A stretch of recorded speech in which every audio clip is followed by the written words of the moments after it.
I am opera singer Alexander Solzhenitsyn. And to my right here is a random sports hooligan who I have coaxed into my home. Wait, isn't it to your left? Ah. It's reversed, dude. That's true. Hi, I'm Andrew. You're introducing yourself like you're like a character in a fucking teen drama movie. Hi. I'm Picking Andrew. up your books, Mark. Yeah, fucking pushing up my glasses. Drake, this is Degrassi, right? Oh, I'm new here. Could you maybe introduce me to some of your friends? Wow, it's all these Disney All-Stars. Oh, my first day and only 3 slurs. That's a new record. I'm Andrew, and you're watching the Disney Channel. And that's Josh, who made the Disney joke over there as well. Shout out our Instagram and Twitter and TikTok at Superfinger Inc. We've yet to post anything on TikTok, but maybe when this is out. Also, Kendrick is out. We're not going to talk about it this week. We're sitting on it. I was sick when it dropped, so I only listened to it the first time like yesterday because I didn't want that to I didn't want to associate the album with me being sick. Yeah, that happens. Like I associate it when I'm sick. Specifically, I can't watch anything like new. I just gotta watch like The Simpsons and Seinfeld because that's something that I've seen thousands of times already. If I take in anything new, I just think that's back bizarre to to being me. sick. That's really weird. My girlfriend watched House of Gucci movie, the Gucci movie, not the Goofy movie, the Gucci movie. The night before I got sick, and now whenever I think about that movie, I'm like, oh fuck, I remember being sick. You find yourself thinking about that a lot, or is that really... day to day? That's kind of weird, man. Yeah, I'll be honest. Sound off in the comments if you think that's weird. I don't know. I don't have that with any other like feeling. Like I can listen to it's just when I'm sick for some reason. I feel like you get sick a lot. I get sick. Too. That's the issue. I think because I get sick a lot. Yeah. Wow. So you haven't because I've been listening to the Kendrick album already for like a couple. I heard it once yesterday. That's it. I already have my early favorites and my first impressions and stuff. But so we won't get into that. Yeah, we want to sit with that. We're gonna do the whole retrospective. I want to go through his old shit as well and talk about some of that stuff and give it because the honestly whole we've never really discussed Kendrick Lamar. We never had the opportunity to until now. So there's one of our favorite rappers. So we're gonna give it our all. So if you're looking for Kendrick, that's next episode. We're not sure when that's gonna be. Maybe in a few weeks. Okay, story time. Last week, Monday, the three of us went on a little adventure to the NBA Leather Tour 2022. It's not a GIMP show, by the way. Yeah. I'm not sure why it's even called the NBA Leather Tour. There was no leather.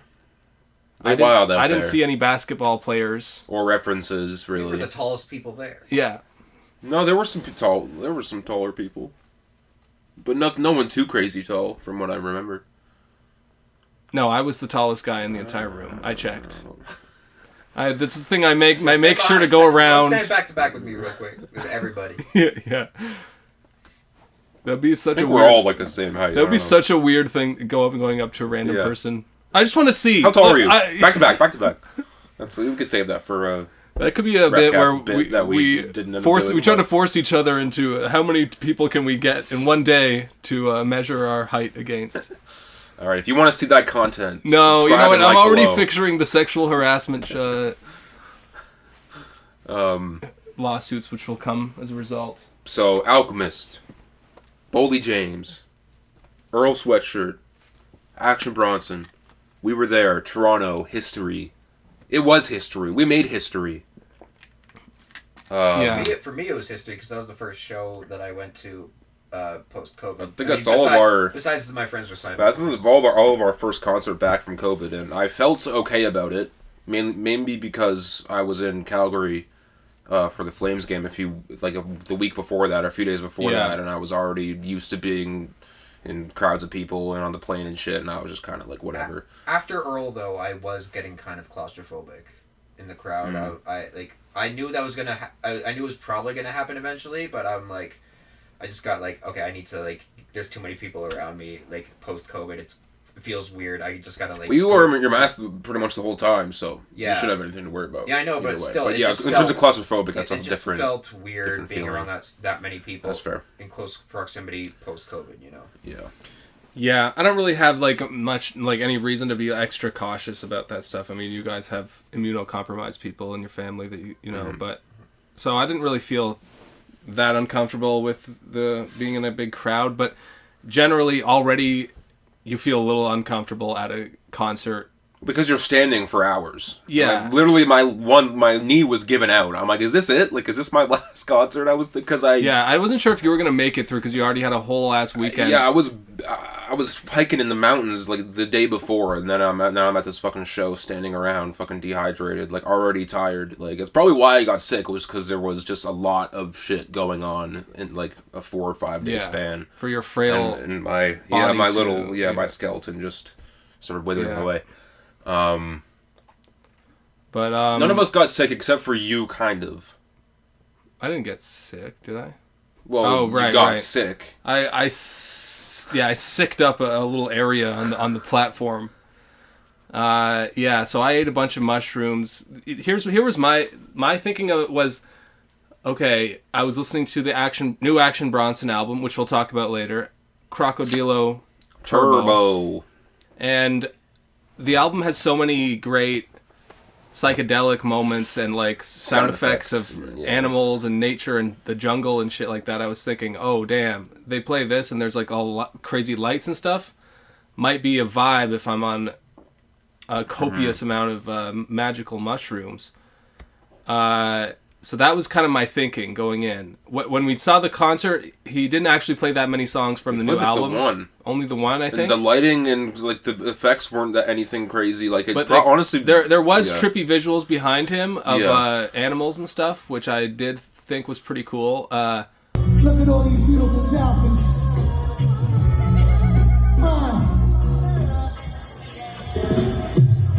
When they landed here, your boy was stranded here. Kinda crazy. Started all this shit with just a strand of hair.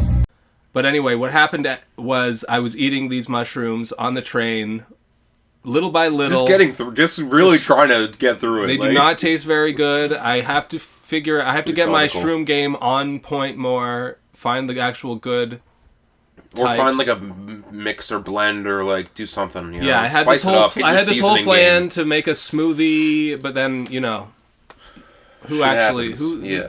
I don't want to make like a shitty smoothie either. But then it would have worked. But probably it's the whole question of how do you bring the smoothie there. Yeah, I have some disposable. You gotta bring thing like a thermos. Like I don't know. Fuck that. It's too much effort for. The point is, when we finally got to the platform, I had a couple more of the shrooms, and then it was just all spilled out of me. To Josh's horror. I was like, man, you're stupid. Josh was kind of pissed. All I said was, don't do that again. Or something to that effect. Yeah, it was kind of funny because we were walking past like a children's baseball game. Yeah, it's fucking yakking on some fucking bad shrooms. Yeesh. But then I ate the rest of the shrooms that I had, so I still felt. Did you toss a few of them? Yeah, I tossed like the last little bit. But I was still kind of high, but it wasn't like a nothing crazy experience. Yeah. But that was honestly probably for the best. Yeah. So yeah. Anyway, aside from my personal drugs experience, it was a very great concert, and I had an amazing time. Yeah. It was strange to me in terms of the audience and how, in terms of like who they were there to see, because I've never really been to a concert other than like a festival that has like a bunch of acts that could be the main reason why someone's there. You know what I'm saying? Yeah. Like, it feels like kind of the audience was kind of divided in 2, maybe even 3. Even though you figured Earl and Action have a lot of overlap, but it seems like there was never a point where literally everyone in the room was on board, you know? Like, there were some people that weren't feeling Action, there were some people that weren't feeling Earl, you know? Like, it was just kind of a weird, like, there wasn't really a moment where, like, everyone was fully into it. At least from what I saw. But, I don't know, could that be partly, like, you see people and you profile them as either an Action Bronson fan yeah. or an Earl Sweatshirt fan. Well, probably as well. Because, yeah. I don't know. If and also, it's not really the type of show that you're going to want to jump up and down to. It's, you know, Action's maybe a little bit more than Earl's, but Earl's sets are usually very mellow and kind of chill and, like, not too rowdy. It's not a rave. Like, yeah, people are not... there's no mosh. I guess there were a few mosh pits, At the but... same time, there's people moshing to Titanic. Yes, sir. Think I already feel it. Sweatshirt, cause you know our revenge is best served. Cold bitch. Yeah, well, Titanic goes pretty hard. Yeah, They weren't really moshing, though. I did see a mosh pit. Yeah, people was that behind us or something? No, it was like in the middle, like right, like in the front middle. It died down pretty quickly. I feel like that was like a small group of friends that was jumping on. I think there was 6 or 7 guys that were like pushing each other around, but yeah, there was no point where anyone called for a mosh pit. The point is that that's not really the context anyway, because this is more kind of experimental. It's more just the spectacle of new age hip hop stuff, and they're both. Everyone there is a phenomenal live performer, and their breath control is crazy, and like Action was really going at it, like.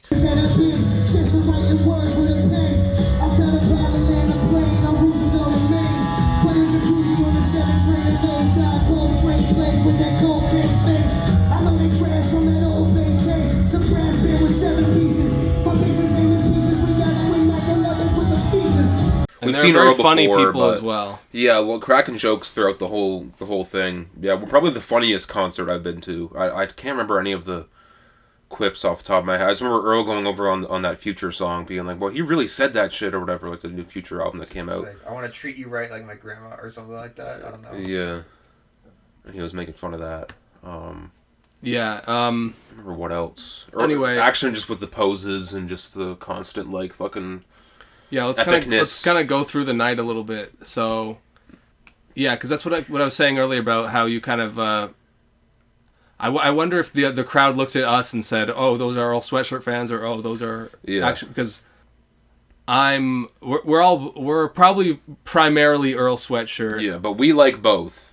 Josh is mainly an Earl but I'm guy. still fairly new to Action Bronson, Yeah, and I don't same. watch like his Fuck That's Delicious show or Right. whatever, so I'm not like a huge... Yeah, there are people with the merch, Fuck That's Delicious merch as well. Yeah. I've only heard Action Bronson through you guys. I'm a huge Earl fan, and I heard Boldy James' one album. Right. That's basically it. But he did play most of that album, or like a lot of that album. What's it called? Bo Jackson. Bojack. Yeah. I feel like the least amount of people were there to see Boldy James, which Well, he's like more of an opener. I thought like it was mainly he's more of an up and coming artist right now compared to the other two. Alchemist, as the DJ said at the beginning, and the producer he was doing the beats and shit for that was Boldy awesome. There, yeah, it was awesome seeing Alchemist, and he did like break the bank and shit by Schoolboy Q. That was a sick moment. Crack my stick shit. I see like concerts. Always my bread first. Get my nickname. OX and cocaine. Nina my new thing. Blew up before fame. One filled with octane. Fire in my soul. Burned through my shoestring. Came up from Wu-Stang. When that one came on, I was like, "Oh, that's an Alchemist beat." Like I didn't realize that, but because I wasn't as in tune to producers back when I first was listening to Schoolboy Q and shit like that. So, I felt we got there. I was expecting, like, first of all, the venue is really nice. I like the venue. It was The venue's cool. great. If you've ever been to History in Toronto, it's Drake like kind of co-owns it, or he's like signed on or some shit. Like Drake's involved somehow. There's definitely OVO money floating around there. But just the decor. 2 bars, which is good. So you don't have to just go to the 2 bars one, on opposite the one end, merch yeah. thing, whatever. It's overpriced. It's not anyone's fault. But it's dope, pretty dope merch though. I just spent a bag in Calgary. I just didn't want to spend another $60 on a T-shirt or whatever. I should have got there beforehand to get like the right size. It's a little baggy. It's not terrible though. I had my mom put it in the dryer. It still didn't really do much. It's kind of, I don't know. It's a little baggy, but you know, that's kind of the style right now anyway. I look great in anything. And yeah, like the floor is kind of like indented, like where you actually stand, and then the balcony, there's a balcony up top. And they never like checked our tickets to like direct us to the floor or balcony. So even if you had balcony tickets, you might have just been able to walk right the fuck in. You know what I'm saying? Yeah, maybe. I don't know. Might be a little loophole out there for anyone watching in Toronto area. Yeah, a whole lot of sitting, but they were like on time though. Like everyone was on time, which is like super rare for a rap show if you've ever been. Like first rap show I went to was Childish Gambino, and he was like what, an hour and a half late. Like it was insane. Yeah, because like there's more of that growing anticipation when they're like an hour late. Yeah. But everything started off on time. I think it's because you had so many acts going up that everyone wanted to. Yeah, and it was over by like 11, and we're like, damn, like shit. Like, it's good for us. We could take the the train instead of the bus home. Yeah, which is pretty nice. Yeah, so I felt a little like, you know, when Boldy James was going, like I was kind of like disappointed, like that the rest of the crowd didn't know the music as much. Yeah. Heard that nigga tell a lot of short tales, and I'm really not that impressed. Me and 38 on my arm still, caught a bird flake in the jar seal. Now I'm in the rake looking like a Starfield, checking in at the phone blue. But you can't really expect there to be like a huge Boldy James presence there. Just because like he was performing so great, and he wants, you know, they want to see more hands in the air and more. And you do it, you know, everyone does it for like 5 seconds and then stops, you know. Question about crowds, like do you think there's something about Toronto crowds are just not that like rowdy, or we don't show our support in the same way as in some ways? People from but... like, most concerts that I've been to, people have always hyped up Toronto, saying that like this is one of their favorite places to play.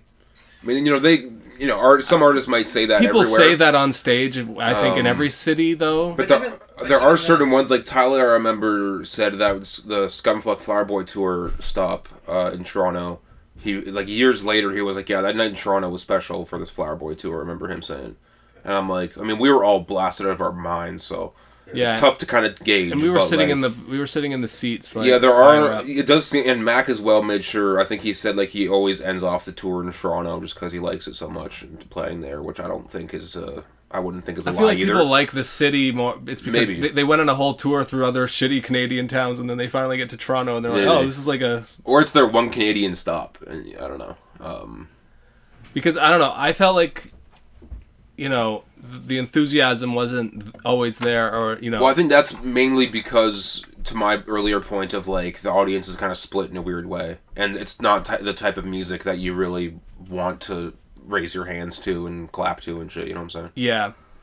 Because at the other Earl shows, like, they weren't more or less rowdy, I don't think. The one that we went to, the 2019 one. I don't think it was... Yeah, that one was a little bit different just because he had other acts that we don't really recognize. Right. And the first time we saw Earl for the I Don't Like Shit tour, I remember myself being super rowdy. I think the crowd was a little bit rowdier too, but that was because he was still more affiliated with Odd Future and shit. There was probably a lot more younger people that were there just to fucking go crazy rather than, you know... I don't know. His newer style of music isn't as danceable and shit. Yeah.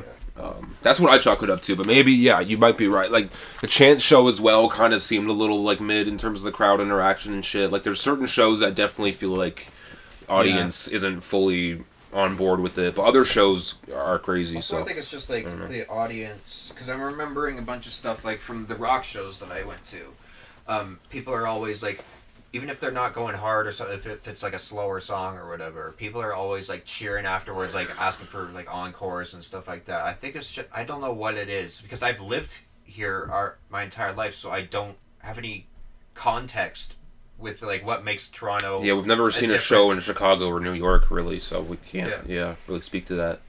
Yeah. I would love to know what it is, you know? Yeah. I would love to figure out like what makes it different. I just always feel like maybe I need to go to like a fucking, you know, I need to go to Velt or like...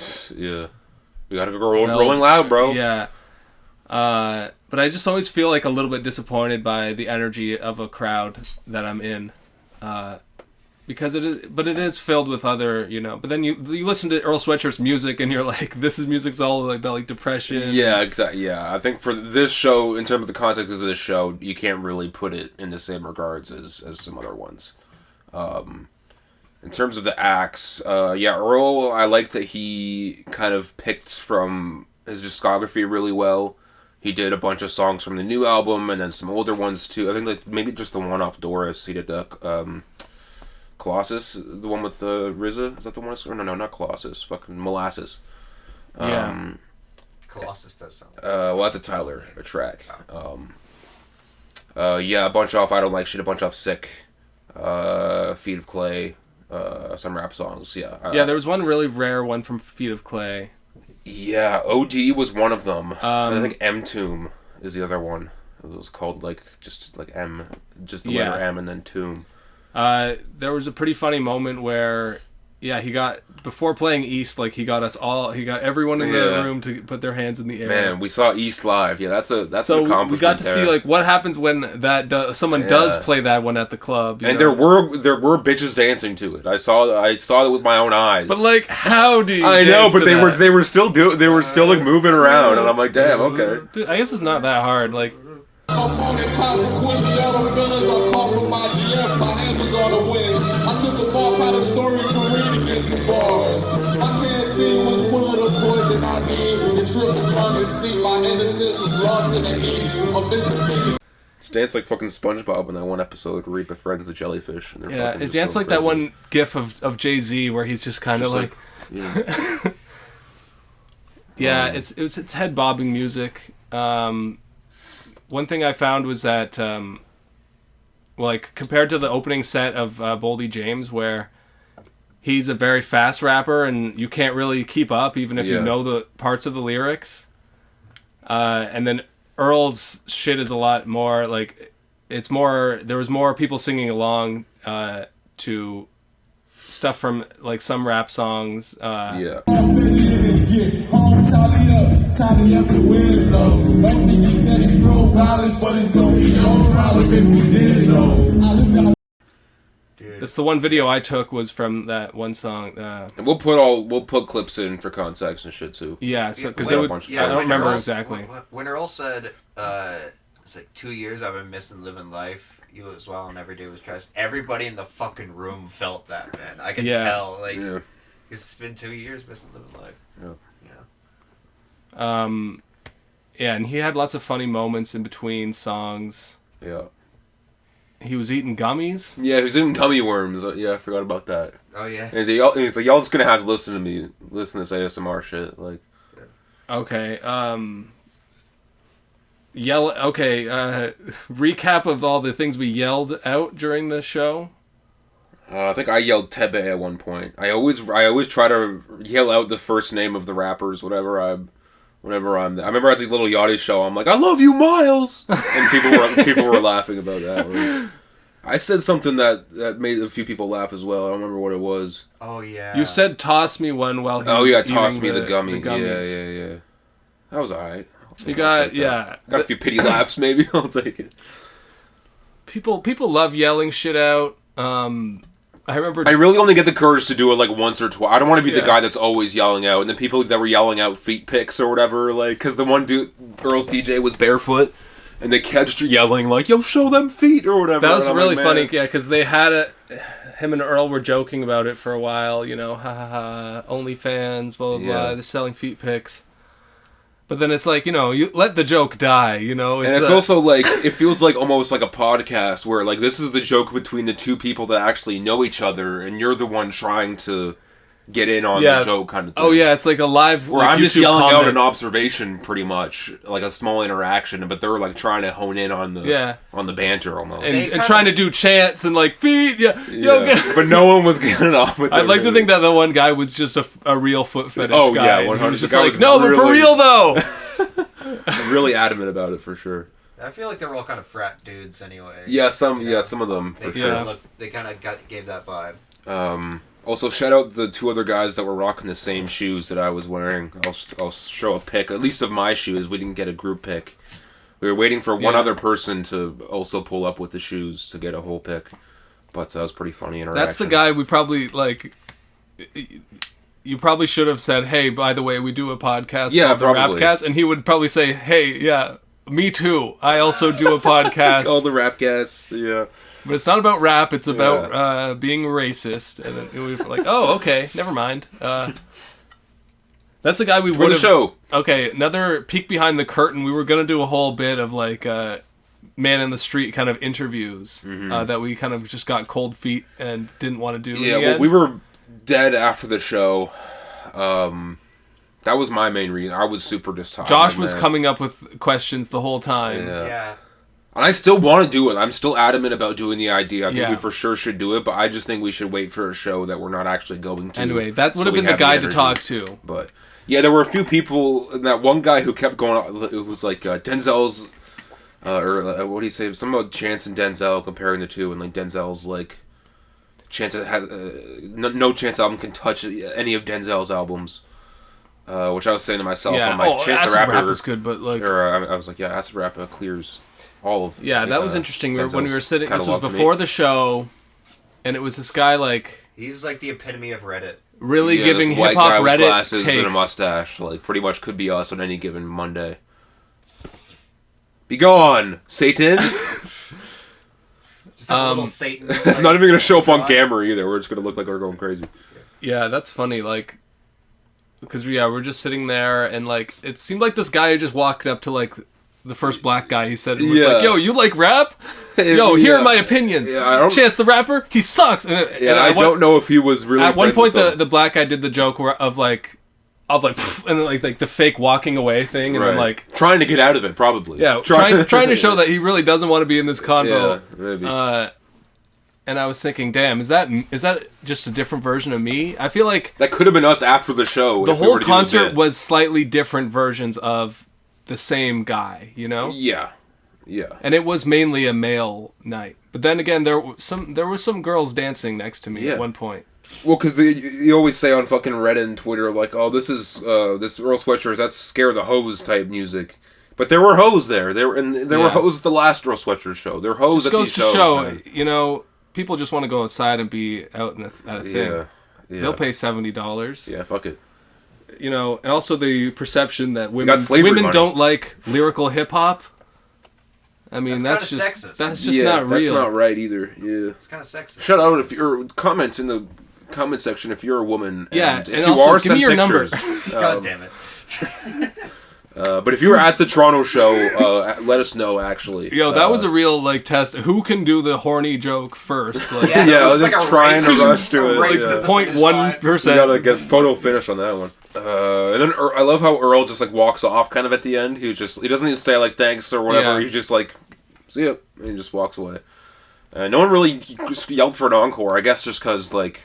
We all knew that he's not coming back out. Even though Action Bronson came out for an encore, did half a song, messed up the lyrics, and then left. Yeah, that was just sounded a lot more lame than it actually was. No, it was awesome. Because he was really rapping, and then he fucking freaked out and, like, threw the mic or whatever, and then fucking just walked off again. Yeah. But... after the Earl Sweatshirt part, like... We needed to get some fresh air. I need to stretch my fucking Well, legs. We didn't get fresh air, really, but... Did we sneak any weed into the show? Or you did, We right? did, but they kept these people in... The ushers or whatever that were in, like, full-ass suits and shit. They were very going good. Into the audience Yeah. and, like, and making sure, like... People, like, stomped on it or fucking threw it away or fucking gave it to them or some shit. Like, it was just kind of fun observing them, like, going through... traipsing their way through the crowd and just kind of, like, looking right at them, being like, you fucking narc. Yeah, come on. People are just trying to break... Because I was going to, rules. like, during Bully James, I saw some smoke coming out, but, like, I've noticed that there was not a lot of smoke around in the atmosphere during Earl, so I just figured, like, oh, it's probably just not... Yeah, I think smoking weed at concerts is kind of done unless it's a big outdoor thing when everyone's... I'm trying to think. It just feels weird smoking indoors. I don't know, certain shows, I don't know, yeah. Certain concerts, it feels like it's almost allowed, you know? But that was like years ago. Last show that was indoors that I smoked to. I don't know. Everybody mostly just goes in high beforehand. Yeah, or fucking edibles or some shit, or I don't know. It really the wake up call to me was during the Vince show when we were already pretty much blasted the first time we saw Vince, and then I think we tried to we had this joint that I rolled up and it was like terrible, and it was already like when we took it out of our shoe it was already like fucked up, and we tried to light it, and then the people were like right on our ass about smoking it because Vince has asthma, and I thought about like, oh, maybe they're human too, you know? That's the first time I noticed like, hold on, maybe they don't like that. But certain, like, if you want to see Snoop Dogg, sick show though. That was sick. One of my favorite. If you want to see Snoop Dogg, like that's they give you weed going in, right? Like they have to. Like there's certain shows that they kick you out if you're not smoking weed. I feel like we smoked it Earl at the not the most recent one, but in 2019. I feel like we did. I don't know. Maybe who even cares about weed anyway? That's so old news. I'm all about snorting cocaine. You're all about your big Fiji bottles. Okay, big Fiji bottle. Shooting up that crack. Shooting up that hospital. I'm just trying to rhyme. I was born to rhyme. Hospital? No, you said bottle, and you said smoking shit, and I'm like... You can't argue the fact that that rhymed, man. Hospital and bottle? Kind of. Oh, hospital and bottle. You said bottle, I said hospital. Anyway. You guys are doing A-B rhymes already. Yeah, excuse my MF Doom influenced raps here. Action Bronson comes out, and he can rap. He's really going on. At one point after, like, Sub-Zero, I think he played, like, the one song First of all, he walks out to fucking Hungry Eyes. Yeah. That shit was dope. And then he walks back. There was a guy yelling out Marcus Aurelius at one point. That track off Only for Dolphins. Marcus Aurelius! Maybe he was just looking for a guy named that he knows. Maybe it was like a MK Ultra where it's like you shout something and that's like their cipher like keyword to like start shooting up places or something. Whatever the fuck. First time ever seeing the guy of Action Bronson. Mm-hmm. He's a large man. Yeah, because you always say, like, oh, he lost a lot of weight, good for him, but he's still, like, a big dude. Like, he's still... I don't know if it's built now, if he's, like, more so, like, muscle mass. He's got that pro wrestler body. Yeah, and he's shouting, like, the whole fucking time. He's going for it, hitting all the notes. One thing is that I noticed... Derringer was the producer for that one. Yeah, we can talk more about Action Bronson, I guess, but when we review the album. But I kind of... He played a lot of stuff from different albums spanning over his career. Yeah. And his big hit from the first one, the Baby Blue. Yeah, that was a great moment. That was the moment where I feel like most of the crowd was united in that song. Like most people knew that one probably out of every song that played that night. Still I'm on the back of the boat, taking pictures with the swordfish like this. I said, why you always on my back? Why you gotta tell me like that? Damn baby, why you gotta act like you're big? I said, why you gotta tell me why? It's the most sing-alongable one that he ever did, really. Yeah. And I kind of noticed, or like I'm realizing that there's more of a through line between, like through all of Action Bronson's discography, that he's had a certain style since the start, and he played songs from like Blue Chip 7000. Yeah, there was I really have only listened to Lamb Over Rice and onwards. I haven't really gone back. A few songs off a few projects, but no full albums. So there was probably about half of his set list I didn't recognize. But I liked all of it. I didn't dislike any of it. I just, that day, I just listened to like all of his previous stuff all the way through. Right. And it was kind of cool realizing that like he's kind of always had this like rock and jazz live and instrumentation shit influence, since the start. Yeah. There's at one point, like late in the concert, he was just like a song that just has like a great saxophone solo, and he was just like doing this pose and just being like, well, listen to this saxophone solo. Yeah, his poses were on point. Bronny, what else can we say? Yeah, I'm trying to think if there's anything else funny that was like shouted out during his set. Oh, yeah, that's the other thing the line that you tried to get off was, "It's you!" Yeah, because he always says, "It's me!" And I was like, "It's really you!" But I didn't really catch. No. It didn't really catch. You've That's been too highbrow for that trying to audience. explain it now. You're like... No, come on. That's pretty yeah. funny, man. I don't know. All right. I thought it was funny. No, but it's one of those things like, yes, I see where you're going with there. Yeah, but it's there's no not laughter gonna- coming no, out of my it's- mouth. It's not gonna catch. Yeah, it's just funny, like, doing jokes. I gotta get a few. I gotta try some material a few times in a show, and then call it a day. Yeah, I think it's disrespectful to yell anything, because it's You're all just sitting there quiet. all with the your hands in attention your should be pockets. towards the person on the stage. Okay, You're just like, guys, shut the fuck up. I'm trying to listen. shut up. Yeah, that'd be so. Stop dancing. Don't put your hands in the air. This Turn is off your serious. fucking phone and listen to me. Yeah. This guy's Mozart, bro. Let him fucking go off. Put out those lighters. You're gonna burn down the building. What do you guys think about the whole discourse about phones and recording stuff and you're ruining the thing or you're not enjoying it or blah blah blah? I used to be really bad at that. Whenever I went to concerts when I was younger, I used to record like almost all of it. Like I'd watch it almost only through the screen until I realized like I never go back and watch that footage. What's it for? You know? Yeah. So I just make sure to get like some of my favorite parts to show on my fucking story and shit, and then That seems like we've reached the point where people realize that's the move, and like I don't see people recording whole songs, recording like, the whole ass thing. Yeah, no. It's just another day, another niggas miss the face fuck.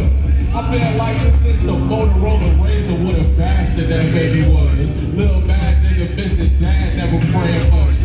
You only trash if you trash, I keep it simple and dynamic. Trust the passage right to life chapters. I have to write the fine balance. This game of telephone, massive. I do what I have to with the fragments. Leading into the crush speed through the laws. Take heed, we took it over to the sword. The shield took a couple chicks, but it never broke.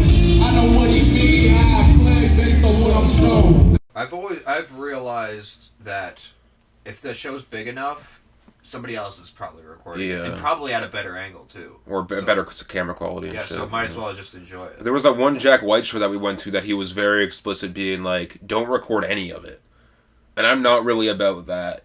Yeah. Let people get like a photo and some quick shit off, but like I understand where he's coming from, but like none at all is kind of a little bit extreme. I mean, everybody wants to just have a short clip just to put on their story to show that they're people are interested. like, "Oh, yo, yeah, well, you went to that show? Me too." And then that's it. No, that's the end of the conversation. Just some little DMs action. Everyone just wants a little bit of attention. Just give it to them. Slide into our DMs below at Superfinger Inc. on Instagram and see what happens. Because Alex is single, so. And you know me. I'm. Yeah, great show. Good first one back, nothing too crazy. I am a little bit disappointed he didn't play more off of his new album, El Crocodilo. Cock? Is Cock? Do I have to say Cock? His new album. El Cock. El Cockerino. Only for cocks. OnlyFans for dolphins. OnlyFans for dolphins. Only cocks. All right, get it off, boys. Anyone more before we move on to the next segment? Penis. El Cocodrilo Turbo, I believe, is the full title. Yeah. Okay. So I mean, it makes sense that he wouldn't play too much from the new album because it's new. It's been out. But I was studying up on it. You were studying. I was listening to it a bunch. Yeah. Before the show, because I was anticipating. I didn't want to seem like a fucking loser and not know the lyrics to some of these songs. But honestly, he has a lot of better songs for live performance earlier on in his other albums, and this one is a little bit more on some experimental type shit. Yeah, I could see that. But he played a decent amount off of Only for Dolphins, and that's, to me, Lamb Over Rice, Only for Dolphins, and this new one are like almost a trilogy in my mind. Like in terms of the sounds and they all have an animal in the title, sound effects and the skits and exactly right. Lamb Over Rice being a little bit of a different vibe because it's shorter and it's only produced by Alchemist and it's not based on an animal, I guess. They played some of the better songs off of Only for Dolphins. I really liked it when they did the that one that's like got the real Jamaican kind of vibes to it. I can't remember what it's called.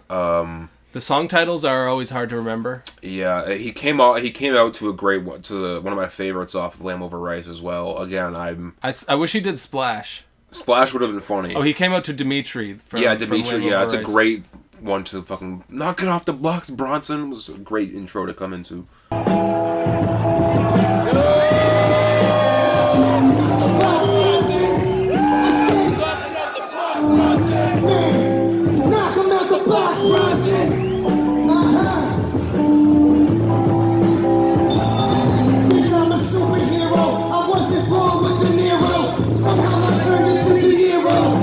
Yeah, and you want to have things people can like sing along to, and Latin Grammys was a vibe as well.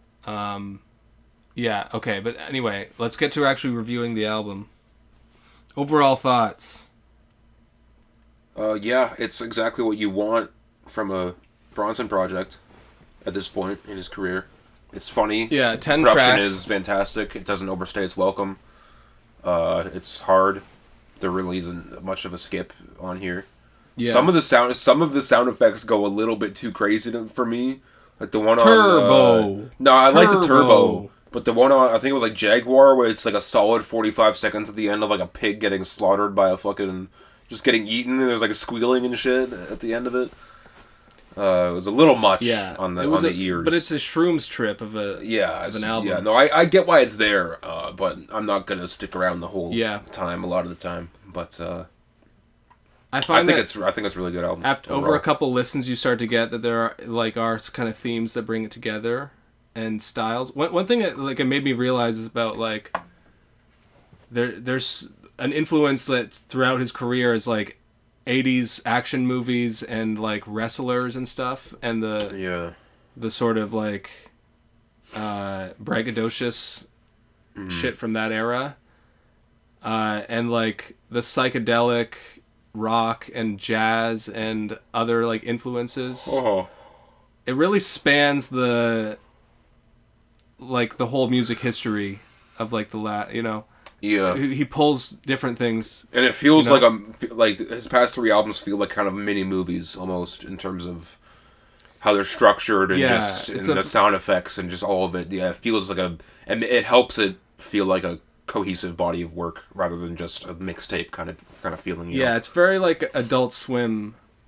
Yeah. Aesthetics, you know. I would agree. Like the video for Sub-Zero, kind of like in front of a green screen. Eric Andre type shit. Coming back for a 6th season, by the way. Yeah, excited about that.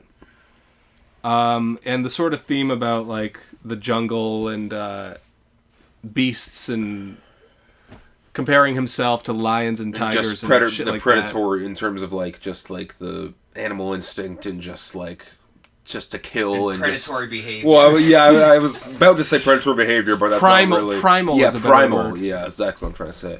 That's the fucking Anthony Fantano word of the day. Yeah, and a lot of primal bars and shit as well that he has throughout about killing shit and fucking... he starts a song Jaws off with like, I'll put you in my jaws and roll you and barrel roll 3 times, or like a crocodile kind of thing. Like he puts himself in the shoes of a crocodile, you know. Like there's certain types of bars that are just Action Bronson type bars where he's always coming up with new ones, comparing himself to some kind of I'm like the I'll it's do like a Mad Libs almost doing this shit. I'll jump out of this and fucking throw a knife and then I'll jump and do a fucking backflip and I'm back to here and I'm like, fuck your bitch doing this and I'll do and that's one thing I noticed off the first song. He has a thing about I'm butt naked and I'm smoking drugs, that's a complete we've heard almost that exact bar before, but it doesn't get old. But it's not like he's like redoing his own shit. It's like, he's just he's painting a picture of and it has the type of guy essence. He is. Yeah, it has that Bronson essence. I still think standout bar on this album is the opening bar on probably my favorite track on here, 91. Y'all saying Bronson disappeared like the AIDS on Magic Johnson's dick. Yeah. It's just poetry. Robert Frost couldn't do it himself. the Shakespeare Maybe of shed our a time. tear. But yeah, it's when you actually I thought of like I realized that a few days ago that like his name like Action Bronson is kind of like gives you the whole his character of like wrestler and Old movie star.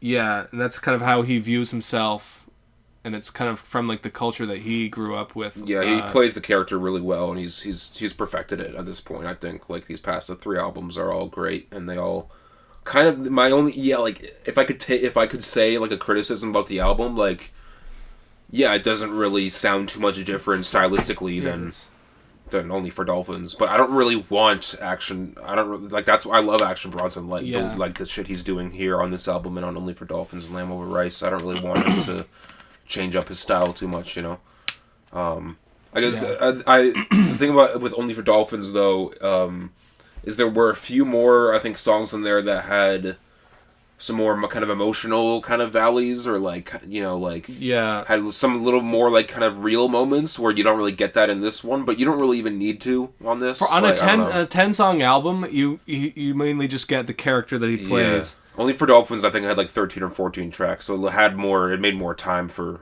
shit like that. But there's also when you look in the lyrics, there's truth. the pain behind the character and all that shit. For sure. The last song on the album is the most like mellow vibe kind of one where he really has the space to just tell you how he feels. The saxophone solo at the end is fucking sick. Just lets that breathe there.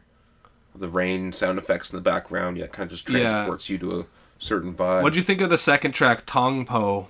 That's a great one. That's one of my favorite ones as well. Conway with the silly bars. I love that shit. Yeah, it's great verse. It's got like a surf rock kind of vibe to it. That's what I meant when I say like that certain songs are like this is like a 60s hippie kind of shit. This is like a 70s like reggae acid almost, thing. This is like 80s style, It's kind of jumping around a lot. And Conway has a bar about I don't have it written down, but a joke about Giuliani. Cuomo. The was it not Giuliani? I'm not a pervert, I'm just Italian. Yeah. Was it Cuomo? I think so, yeah. Okay. He was the one who the scandal came out about him. Both perverts, so. Yeah, he was like, all these. Every Italian person is no. It's just a joke, guys. Okay, which he says on the album, but it's great. Nice little reference. I mean, he's from New York. So he's the governor. Of the whole state. And Buffalo is in New York State. True. Also, prayers to Buffalo because that was. Oh yeah. That was kind of fucked. Yeah. Estaciones. That's another great one. Love the sample on that. The instrumental is on some real crazy old school. Yeah. I don't know. It would be playing in like some fucking lounge in the Philippines or something. Yeah. This is world music. This is like if you're traveling, you listen like to anywhere that isn't in North America. You want to put on some Action Bronson. That's my recommendation. If someone is pouring olive oil on your back and your feet are being rubbed by the locals, this is what you want to throw this shit on. And there's cats in the distance, various breeds of cats. Yeah. He's a real world traveler. Yeah. Well, he's on the fucking he has a travel show. Shit, makes sense, right? We should have a travel show. We should have a travel show. Fund us. Give us money below. Yeah. Figure out a way to do it. One of the funny things about Estaciones is that first of all, I don't know what Estaciones means. Maybe we can Google that. Secondly, he does a very funny verse disruption where the other guy does his chorus and then he jumps in and then is like, "Oh, sorry, man, that was hard as fuck. I'm just too excited. No, go off. No, it won't happen again." And then he just jumps right back into it and delivers a hilarious fucking verse. Yeah. Hologram, I think, is his name. Yeah. I think he was on Only for Dolphins as well. Yeah, there's certain guys that he... Mayhem as well. Action Bronson uses throughout his career that... Probably just the homies. Yeah, which is kind of dope. Yeah. Just having a little bit of a crew of like lesser known guys. Yeah. Yeah, I didn't write any of it. I didn't take any screenshots of it, but it was just a very funny verse about great verse.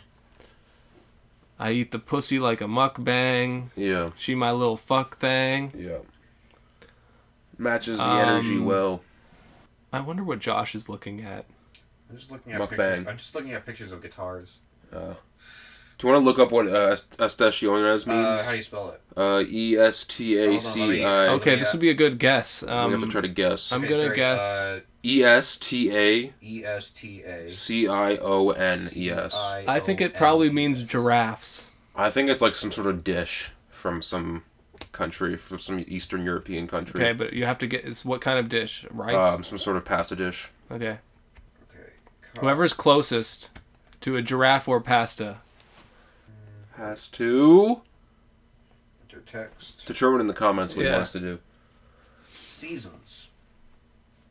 Like seasons or like seasons? Just says seasons. What did you guess? Giraffes. Okay, so I'm closer probably.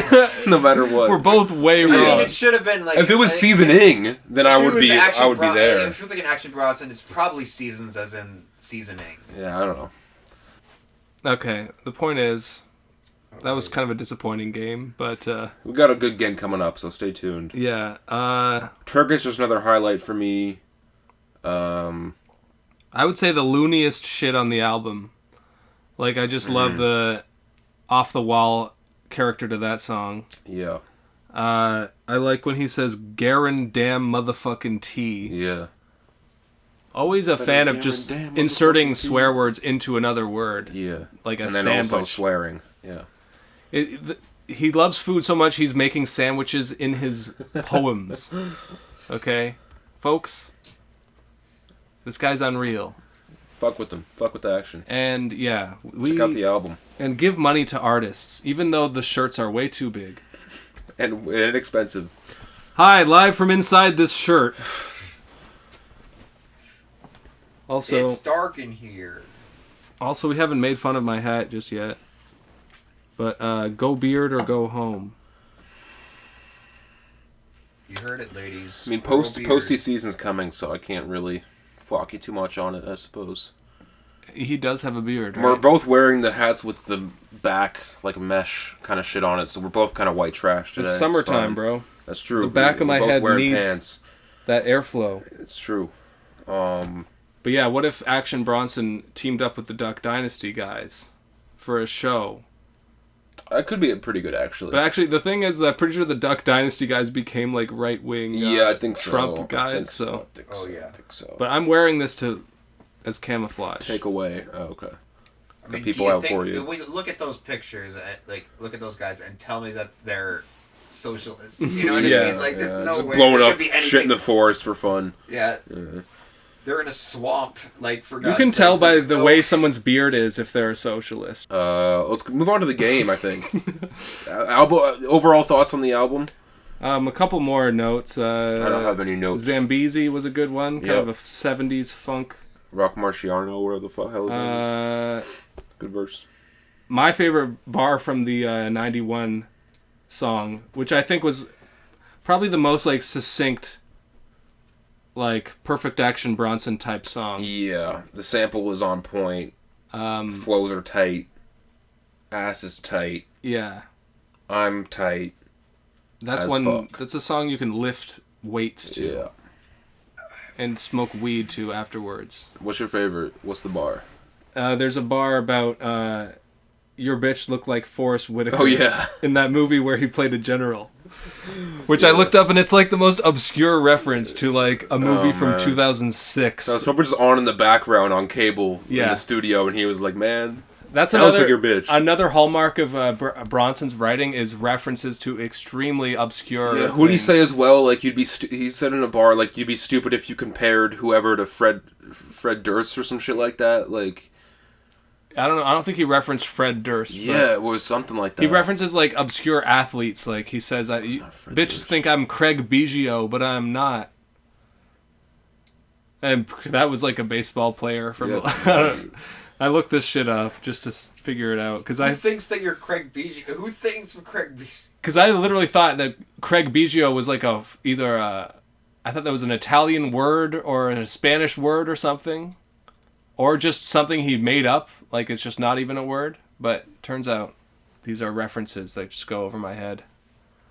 He says, head first, because any other way don't make no sense like a red smurf or confusing James Earl Jones with Fred Durst. James Earl Jones. That's what he says on Storm of the Century. Yeah, James Earl Jones is an actor, isn't he? Yeah, we're talking about Wait, Fred Durst. I'm trying to understand what that lyric means. Because they don't look anything like it's... Oh, yeah. Like, it doesn't make any sense, like he says. But Fred Durst isn't an obscure reference either. No, I'm just saying, I just like that part. Yeah, it is kind of obscure. Yeah, people might not know Fred Durst. Yeah, but I thought that was a funny bar as well. Anyway, yeah, let's, I'm getting hungry. I've devised something. Alex, explain what we're doing here while I prepare. Well, placed in front of me will be 2 bowls. 3. 3. But for some reason you only have 2 in your hands. I can't carry more than 2, Alex. What am I, a fucking loser or something? Am I a fucking magician? You could be a magician. Only losers I'm a carry vagician, actually. Big Sean told me so. Vagician? Yeah. Because of how I'm... Because he's so good, got me wet like a vagician, I think is one of his bars. On a Logic song, if that's not bad enough. Do you have a blindfold? I don't. I just have the bag. I'm just going to have the bags off to the side here. Okay. Blind you. We didn't plan this out at all, where the bowls are going to be placed. So we got 3 different wrap snacks in front of us. It's going to be my job to define what flavor Josh they as are. well, if you like. Sure, why not? What flavor, what wrapper, and what clever play on words. Yeah. they If you can have guess for the any of marketing. those, that's a point. Okay, first one right here. This looks like probably ketchup chips or something. I'll give these a shot, too. I'm hungry.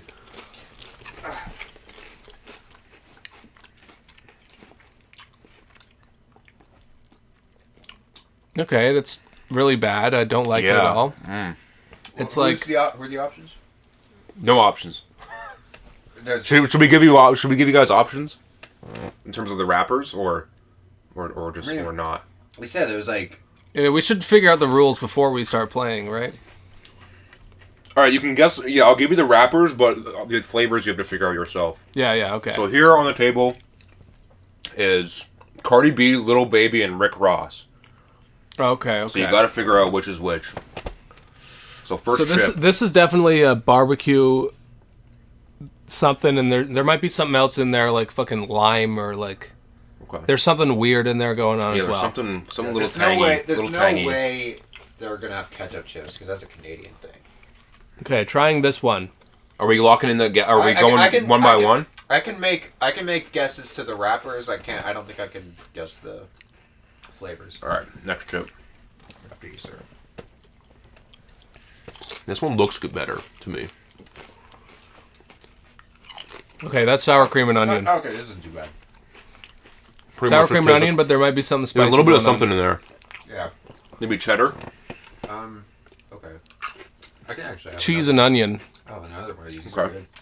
Is this Easy Mac with the cheesy wraps? That'd be crazy. Okay, trying my third one. Last chip. Oh, okay. Now that's some shit right there. Oh yeah. I think I'm getting some dill pickle hits. Or... What? I'm getting salt and vinegar vibes. That true. I also don't remember any of the flavors, so I'm also kind of guessing. I know the wrappers, I don't know the I flavors. like the middle one the best. I like the last one.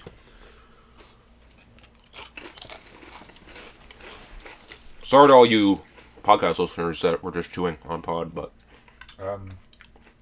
We're Damn. Earl and This third one's a little fucky, so I'm thinking this might be Lil Baby. okay. So what are the guesses for wrappers and flavors? First of all, this should be a game between me and Josh. We don't decide. We don't Alright. decide together. Okay. Your guesses go first. Let's start with wrappers first, and then we'll unveil flavors. So each guess the 3 wrappers. You guess the 3 wrappers. I unveil the wrappers, and then we can do the flavors. Okay. Okay. Cardi B. Rick Ross. Lil Baby. Alex. This one's Rick Ross. This one is Cardi B. And that one is Lil Baby. Alex goes 1 point. This one's Rick Ross, easily the ketchup one, or the spicy one. Yeah. And then this middle one is Cardi B. Oh, And that one is Lil Baby. Okay. Okay. All right. So this So one. I'm So completely wrong. so you suck and I have 1 point. Yeah. All right. So this one, Show the bags. the Rick Ross here. one. Yeah. This flavor is gonna be called Barbecue Boss. I'm not seeing a name. There's no. It says the goal is to be rich forever. No, it's right there. You fucking. Well, there's idiot. no name. It's just the name. That's just a flavor. It's just called sweet chili lemon pepper. Okay, That's just so yeah, there's no like catchy name really. It's just the flavor. okay, but I was just going off what the flavor is. So there was Alright. the lemon in there. You said lime, but lemon's pretty close. And you said Alright. chili as well, barbecue. Yeah, that's not really not the same. bad. Okay. Next flavor. The Cardi B. B's. Hold on, let me taste the Cardi B. Yeah. So I was thinking this is Cardi B because I was thinking like some spicy Latina kind of thing. That's why I was thinking about this one. That's why I picked that one. But really, this is some sour cream and onion shit. So.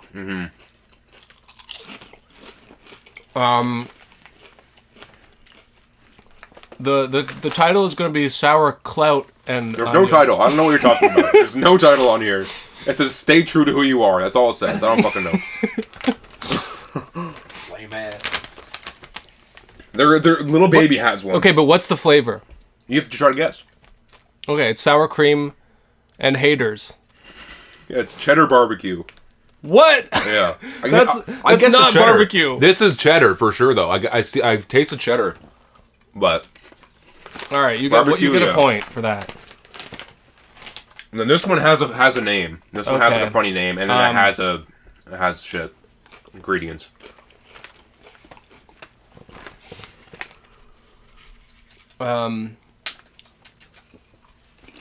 Is the flavor money, cars, and clothes and hose? No, okay. The flavor is vinegar and grits. Well, it's called All In. That's what it's called. It says here at the top, hard work pays off. And then the flavor is salt and vinegar, so you get a point for vinegar. Swag. Barbecue, onion, which I think we all said sour cream and onion. Yeah. Garlic and more. So there's a bunch of. They just shoved a bunch of shit in this one. You know, A lot of work. Lil Baby is different. I'll take pictures of these as well, and I can show. I'll give some visual aid as well. But there you have it. My favorite, yeah, the little baby one's probably my favorite. But I like salt and vinegar. Shit. Yeah, that's actually. You know, I don't like his music at all. Yeah. But the garlic in there, yeah, I definitely got that garlic. Yeah, the Rick Ross ones are terrible though. And his music sucks. Yeah, I don't really like any of their music, but they make alright chips. All things considered. I need a beer. They probably didn't make any. They're probably. Oh, no, not at all. It's definitely some like Krusty the Clown type shit. Where it's just like, I full-heartedly endorse this event and/or product. Well, we got to do a quick R.I.P. to the goat of the rap stacks, Fortune, Migos. What, did they start rap? They gone. That's all. We I'm gonna good. say. They gone, and they gone. Rumor has it that Offset is out of the group, and there's a new song dropping tonight with fucking Just Quavo and Takeoff called Unk and Few. Is the name of their group now, like uncle and nephew, because that's what they are. Oh. And Offset unfollowed both of them on social medias, if that means anything. A lot of people are being like, this is just clout, this is just them trying to get any attention for their new single. Yeah. Which is completely possible. It's fucking Migos, they have the rap stack chip. It could be complete bullshit. If it's not, though, then, you know, they had a pretty good run there. In 2017, they dominated, at the very least. But Offset is, like, the best rapper, so if he goes solo, then fuck it, right? That's kind of where I'm thinking. I feel like they got back together to do Culture 3, and that was just kind of like fulfilling a contract, and then now they're Yeah, maybe. spreading their wings. Yeah, I don't know if contract-wise, if they're fulfilled or not. I don't know anything about that shit. Because they're like one of the bigger people on QC. At least they used to be. I guess Little Baby is probably the biggest thing off that shit now. But yeah, end of a trap era, I suppose. Which was already ending. Like, they were already, the past 2 albums were already, people were just like, this is too much. We're getting too much of it anyway. Like, you guys don't really have a place, don't really make anything different, you know, they don't really stand out anymore. So it was probably a long time coming, but yeah. I feel like groups are disbanding. TDE, Brockhampton, Migos. Superfinger. This is our last podcast. Yep. Better fucking laser that tattoo off, buddy boy. I'm moving to Alaska to pursue my dream of moving to Alaska. No, I feel like we're in a cultural moment of mayhem and uncertainty, and the idea of just Migos coming back and just doing another hey we're the Migos again. It's like no one's gonna buy that shit this time. Yeah, they gotta do something different. Their last one probably commercially flopped. Didn't have many hits on it. Yeah, they gotta try to get anything right. So that's why I wouldn't be also. They're not going on tour anytime soon. Like that's why I wouldn't put it past them that this is all publicity stunt as well, because they need something to gather up some listeners. I don't see that them being that devious or despicable. When have they ever? They are the cloud chasers though. Like they're like that's like the generation that. But have they done like a big like deception thing for publicity before? Or I think Cardi B and Offset like got divorced one time, and then it wasn't true at all. Just for clout, I think. And they named their daughter Clout as well, I'm pretty sure. But that's an Offset thing. In terms of the whole group, yeah, I don't know. Maybe. Wow. I can't think of anything off the top of my head. Well, you know, we're not even really that into the Migos. Yeah, I don't know. Culture was great, and, you know, Without Warning is really good, but that was mostly Offset anyway. Yeah, exactly. So, yeah, if we get an Offset solo, then I don't give a shit, you know. Well, I'm listening to that for sure. Yeah, but the rest of it, I don't know. I'll listen to the new song, but if it's mid, then I'll just forget about it, simply. Damn, I was just about to mention something that I'm forgetting. Migos, right? Yeah. We don't Clout chasing, name their daughter Clout. Oh yeah, the daughter. New game. We guess the name of ASAP's baby. Yeah. But we don't actually know if the name is out yet. No, we don't know, but it'll be out by the time that this podcast comes out, probably. So at least we'll know. Okay, so we won't be able to get the Reaper rewards live. Yeah, but maybe next week. Yeah, in the edit we'll. I'm begging, pleading, for it to be something normal. No. Sarah. Rachel. Well, it's a boy, I think, so we can narrow it down. Okay, so we know it's a boy? Sarah. Yeah, exactly. Do we know for sure that it's a boy? Yeah, I think there was some funny shit that I read online where it's like the nurse was like live tweeting it and got fired.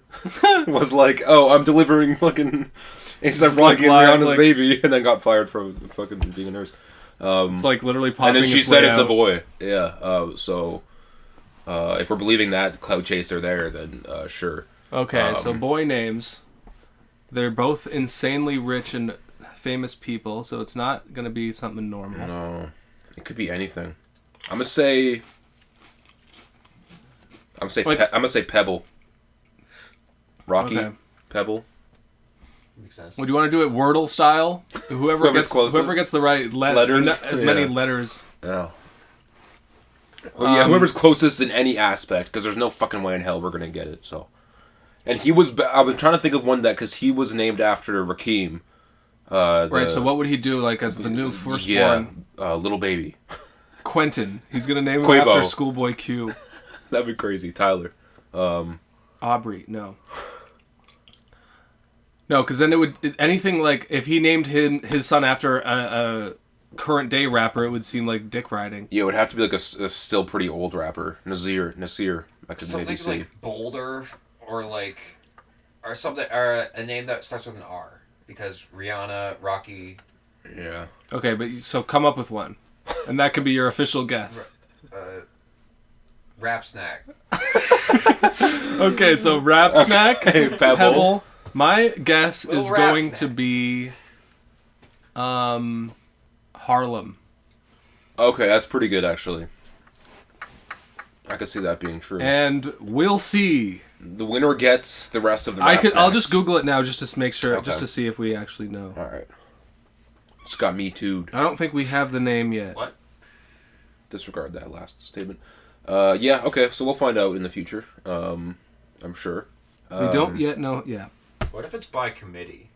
It's a name by committee, like Then it's gonna be rap snacks. You might win that one. because Which like, committee? like how we came up with Nikki, the name for Nikki. We had to do a vote and shit. I mean, I'm fucking assuming it's gonna be Rihanna's choice because she's a boss bitch. But I don't know. It could also be Rocky. I don't know. Yeah. Harlem isn't a bad. That's because that could be a girl's name. You know, Harlem. Little Harlem. Yeah, so if that Could be a that boy's kinda narrows name, it too. down, like what would do you think Rihanna Like Harley. would? I don't know. I know more about I know more about Rocky than Rihanna, so that's where I was coming from. I'm more attracted to Rocky than Rihanna.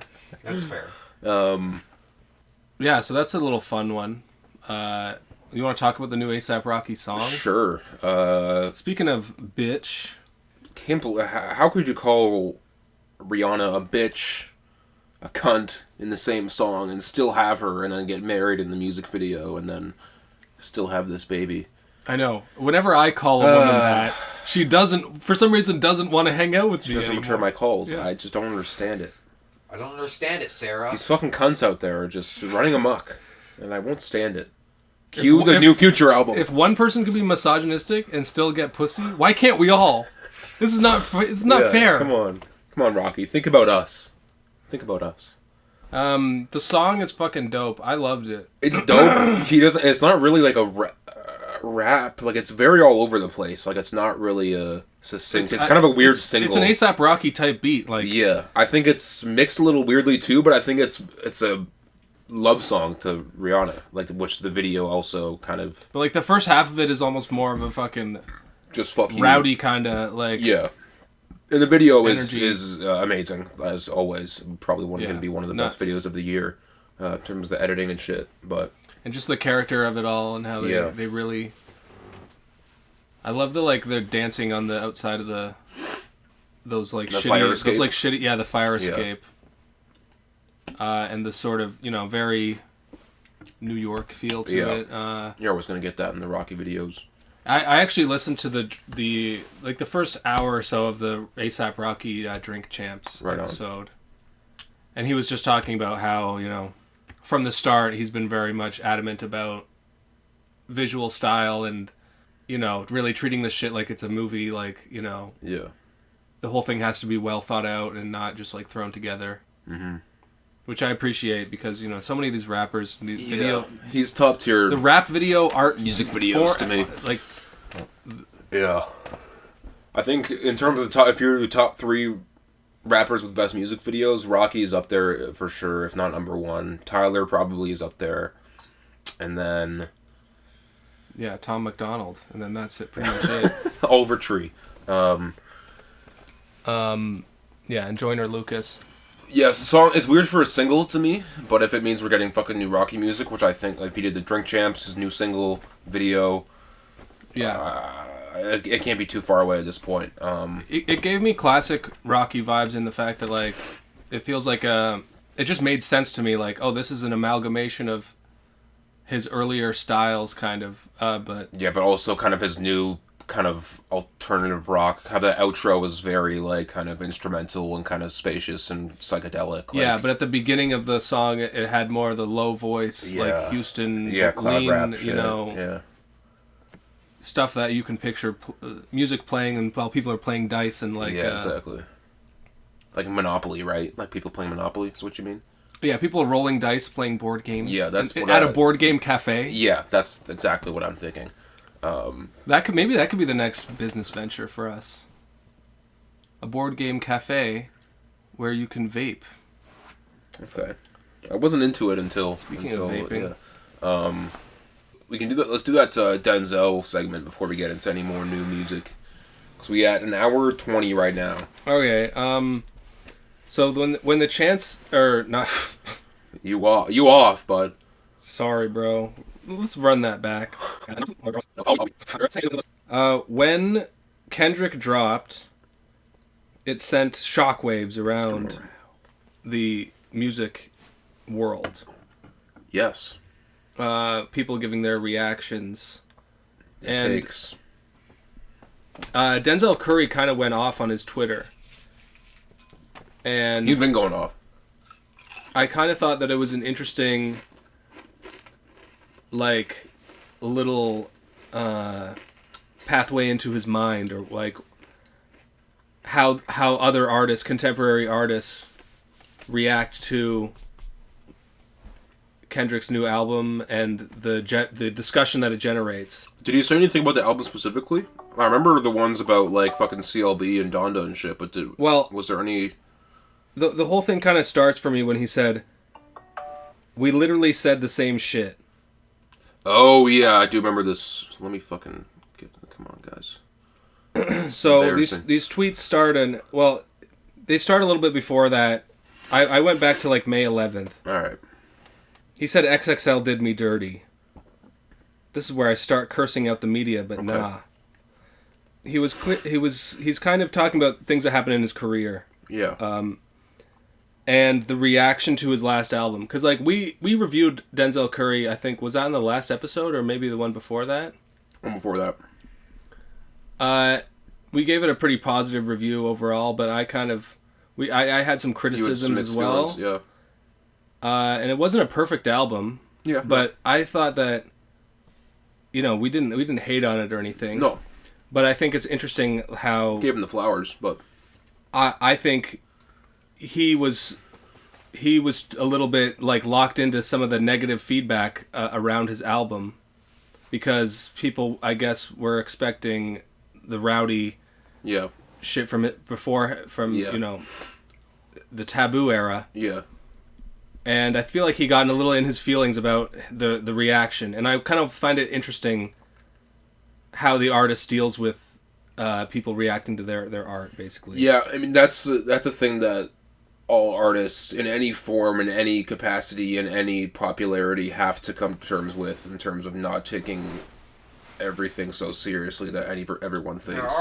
There were the days. Even at our microscopic scale, like if anyone says anything negative about us online, which has happened, you just need to learn to just brush it off and be like, this is just some fucking nobody, doesn't matter. I usually laugh at it.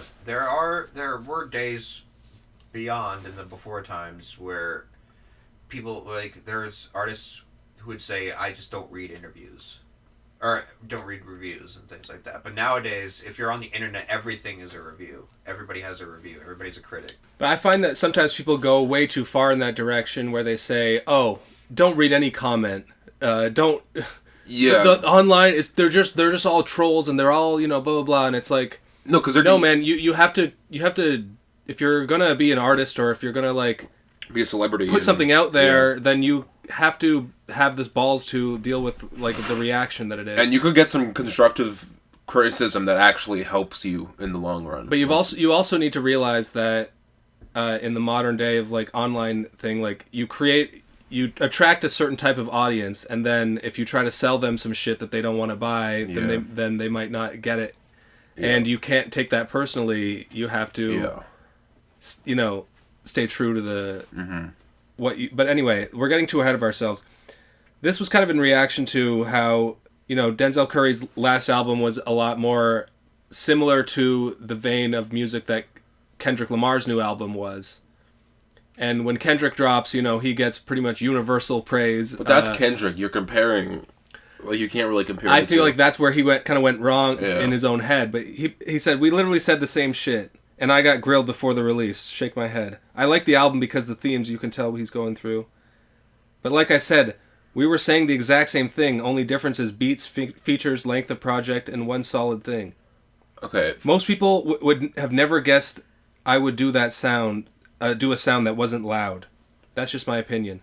And people, I'm not dissing just to clarify, because people take shit out of context, So yeah. Okay, I don't What do you think think it's about the that? exact same thing. To say the exact same is not giving it credit. They're not saying the Because exact they same did thing. both touch on some of the same They both themes touched of, like, on certain themes of mental health and well-being and kind of therapy and but also that kind like of shit. childhood trauma and stuff like that. Yeah, like that's but like how many other rap projects have those themes in it as well? Like he's acting like he's the first one to talk about it, I mean, I understand his frustration with critics and stuff, but yeah, at the end of the day, this is Kendrick Lamar you're talking about. If he released fucking Certified Lover Boy, it would be held up to the highest. People would be praising it.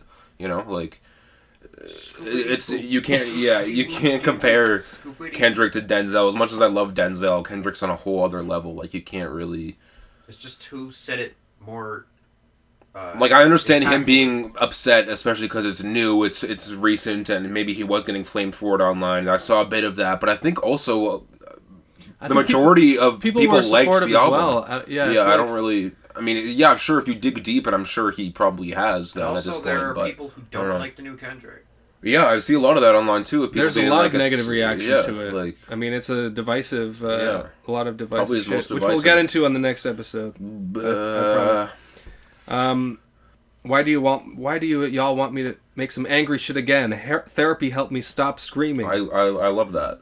I don't want him to be painted into a corner. Like, don't get me wrong. I don't want him to also just make the scream shit as much as I like it. Like, I want him to progress as an artist. I just think he's picking the wrong battle here. But I felt that, like, the reason I wanted to bring this up is that it's not just, like, a Twitter rant. Like, I think it kind of went... Because he kept tweeting, and he kind of got into more, like, confessional stuff about the history of his career. Yeah. He says, I'm not into making part 2s of albums. You gotta live up... Yes. You gotta live up to the hype of the first one. There will be no Taboo 2, no Zoo 2, Unlocked might have a part 2, but that was more of a comedic thing. It was just for fun. Yeah, so one thing that he had a reply, someone said, your music used to inspire me to live. Oh, yeah. Now you make mid. He quote tweet replies, so die. Yeah, I love that. That's a great one. He talks about the XXL cipher and how it was kind of an accident. Yeah, that was cool insight to see. The only song I actually tried to make a hit was Ricky. Yeah. Ultimate was a coincidence. Clout Cobain, I was just emo. Yeah. So he's kind of like really giving us the whole like...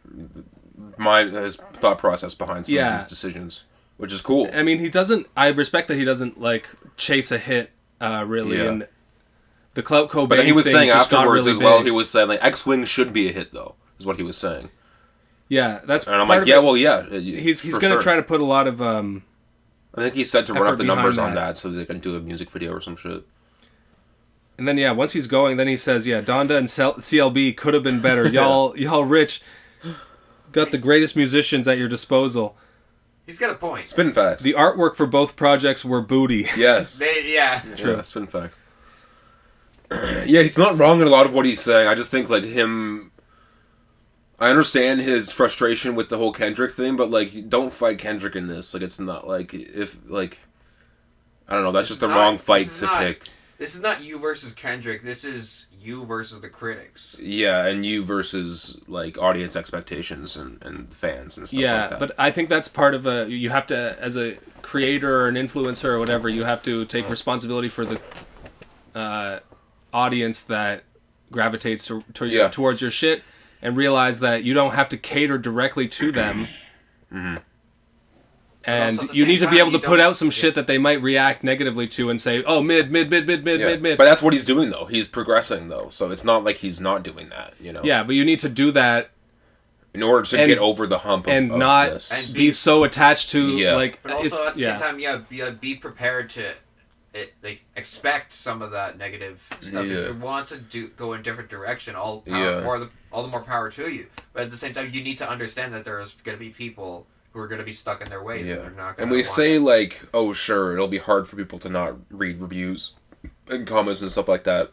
But Kendrick, from all we know, is out there in Ghana playing soccer with children and doesn't give a fuck about what the reception of his album is, He's just out there living. Yeah. But he's on a different level of He can afford musicianship and to, shit. like, And also, not- like, he's a much older guy. Like, he's a more and he's been in the game for longer. And, mature guy, so...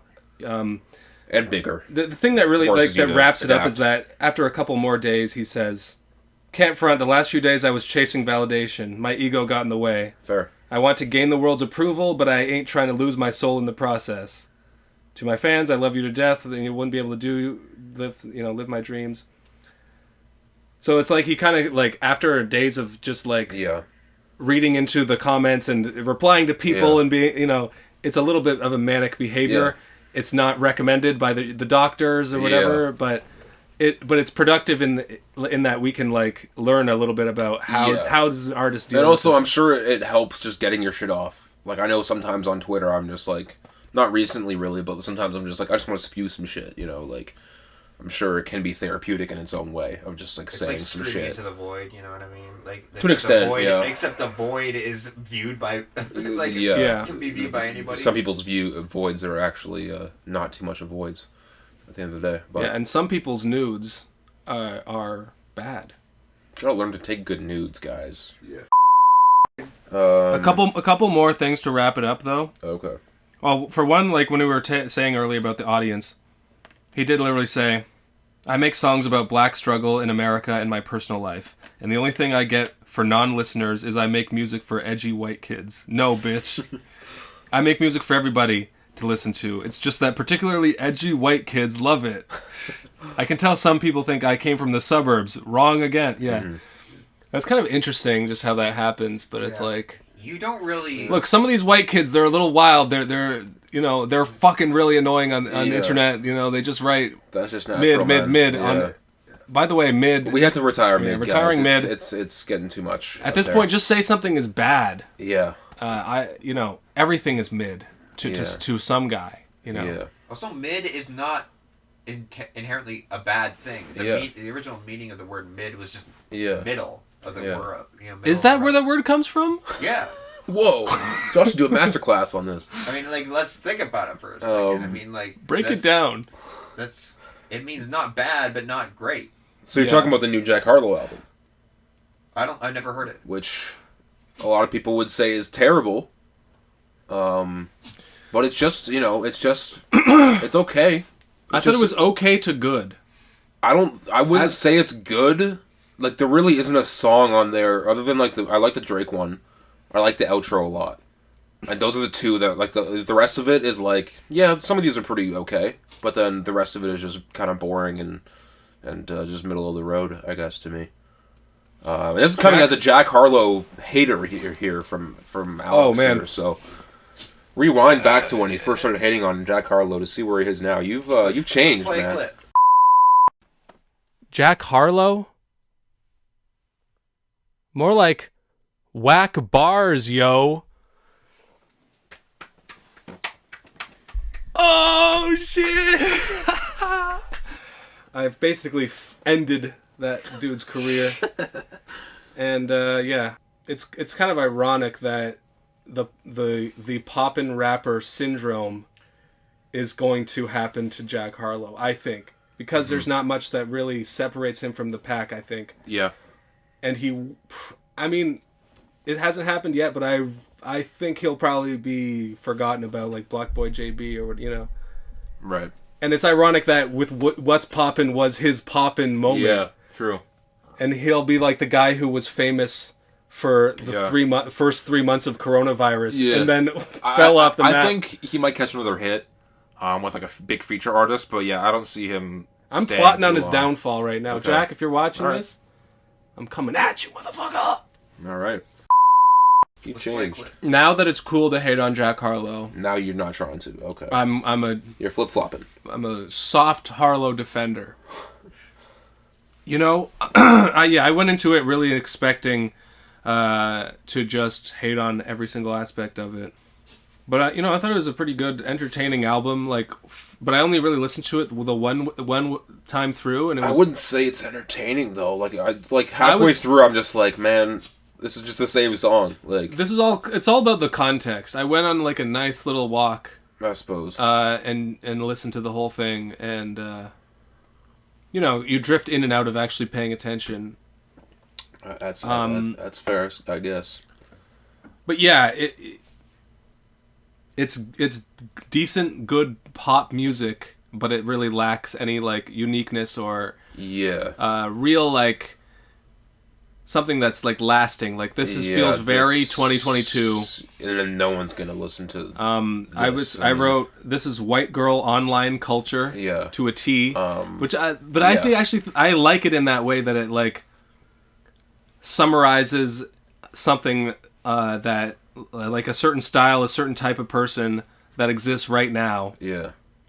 This like communicates something that is very like current and like right now. A lot of people were comparing him on Twitter to like Mac and stuff, which I think is not even close.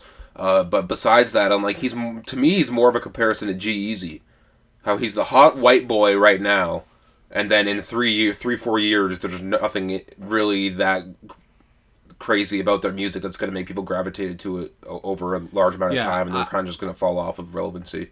Yeah, I think that Jack Harlow will be a funny reference in 10 years to like, oh yeah, I remember the years 2020 to 2022. Yeah. And that First Class song is terrible. I'll say that as well. I can't stand it. I'm not into it. I don't understand why it's big. Yeah, it doesn't. I mean, the Fergie sample, that's it? It's a TikTok thing, I think. Yeah. But, you know, whatever. There's a few other ones on here that are, like, bad, that are just, like, completely slogs to get through. I like Young Harleezy. Young Harleazy's alright.